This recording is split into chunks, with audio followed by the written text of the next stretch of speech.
بعد سنين من المحاولات ان انتظم في الصلاه، ولما ابتديت خلاص اقول اديني على الاقل بصلي، اخدت صدمه من اكبر صدمات حياتي. ايه ده؟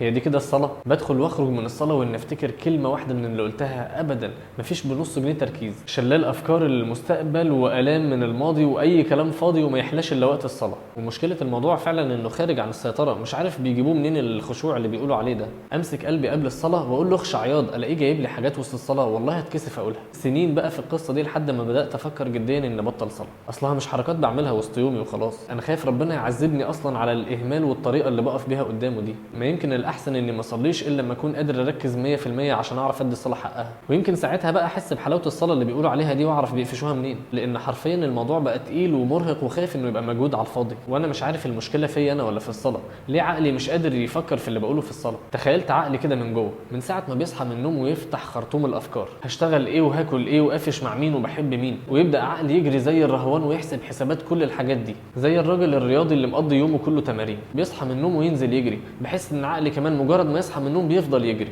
بعد مسافه من الجري الراجل ابتدى يتعب ومحتاج يرتاح راحه بسيطه عشان يقدر يكمل تمرين، ووصل فعلا عند مكان الراحه، بس بدل ما يقعد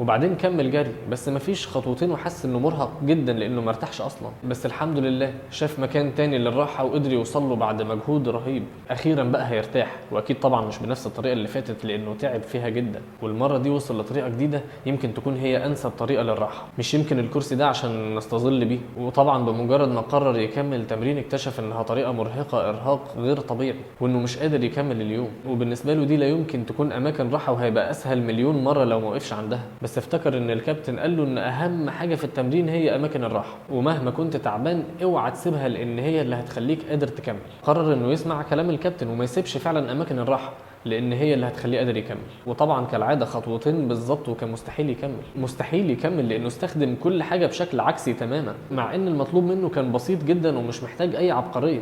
كل المطلوب منه انه يقعد، فاللي ما بيعرفش يقعد ويوقف عقله عن الجري حقيقي بيتعب. من ساعه ما بتصحى وانت اعصابك بتتحرق في مشاكل ومسؤوليات فعلا اكبر من قدراتك، محتاج تنزلها من على كتافك، ومحتاج تقعد وتفتكر انها مش اهم باي شكل من الاشكال من علاقتك باللي خلقك وقادر يحلها لك كلها بابسط مما تتخيل. السر انك هل هتقدر تخلي عقلك فعلا يوقف افكار الدنيا لمده معينه، ولا انت اضعف من كده؟ اكتشفت اني ضعيف لدرجه اني مش قادر اقول لكل الضغوطات دي معلش ثانيه واحده، مش قادر اقف عكس الدوامه. الوقفه اللي فهمت ان من غيرها فعلا الحياه جحيم، بنهج بس، لحد ما اكتشفت اني بستخدم الصلاه عكس طبيعتها خالص، زي ما الراجل الرياضي ده كان بيستخدم اماكن الراحه. ولقيت الوضع مختلف تماما بمجرد ما فهمت الفكره ان هنا لازم تفصل دماغك. تفصلها يعني تخليها تقعد وتبطل تفكير في الدنيا. مش هدخل الصلاه وانا لسه بجري، لو كنت قعدت كنت هاخد بالي ان ده مش مجرد مكان للراحه، ده مكان فيه كل حاجه ضروريه تخليني قادر اكمل. والفصله دي لما قدرت اعملها شكل الحياه اتغير، كتنظيم وثبات وطريقه تفكير.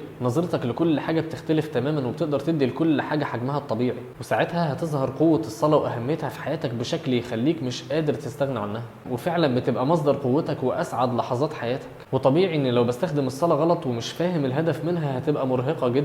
الآية بتقول بسم الله الرحمن الرحيم واستعينوا بالصبر والصلاة وإنها لكبيرة إلا على الخاشعين الذين يظنون أنهم ملاقو ربهم وأنهم إليه راجعون. الصلاة فعلا صعبة جدا على اللي مش قادرين يفصلوا من نار الدنيا ويفكروا في مستقبلهم الحقيقي، وهتفضل صعبة طول ما بنتعامل معاها على إنها التزام وبننزله من على كتافنا. ولو فكرت إن نسيب الصلاة خالص، دي هتبقى شهادة الوفاة الحقيقية فعلا، لأن مهما كان فيها تقصير بس هتفضل أحسن من مفيش. حتى لو كانت فصلة صغيرة بس فيها أمل إنها تبقى حاجة كبيرة، إنما مفيش خالص ده يبقى انتحار رسمي، وبدل ما تبقى أريح وأجمل لحظات حياتي هتبقى هي اللي هتقضي عليا. فخليك فاكر إنك عشان تصلي صح وبخشوع فالمطلوب منك بسيط جدا، المطلوب انك تقعد.